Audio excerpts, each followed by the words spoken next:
हे कुणाला कुणाला माहिती आहे, त्याला म्हणतात अरबी. त्याला तुम्ही बनवत आहे आज अरबीची भाजी. उकडायला ठेवलेलं आहे हे अरबी, आता उकडून काढलेलं आहे बघा, झालेलं आहे. तर 2-3 शिट्ट्या करून घ्यायच्या, लगेच उकडतात, याला काही वेळ लागत नाही. काढलेला आहे आता त्याच्यावरचं साल काढून घ्यायचं आहे पूर्णपैकी. साल काढून घेतल्यानंतर त्याला कापून घ्यायचं आहे, बारके बारके पीस करून घ्यायचं आहे आणि त्याच्यावरती टाकायचं आहे मीठ टाकल्यानंतर चांगला मस्तपैकी हलवून घ्यायचं आहे, त्याला सगळं मीठ लागू द्यायचं आहे सगळ्यांना. आणि मग नंतर घ्यायचं आहे आपल्याला तळून घ्यायचं आहे आपल्याला पूर्णपैकी. खरपूस असं तळून घ्यायचं आहे त्याला सगळं. बघा मी तळून घेतलेलं आहे इथं.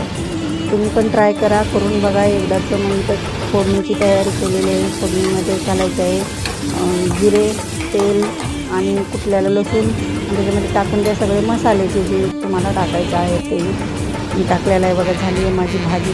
फार मस्त लागते खायला, कुरकुरीत.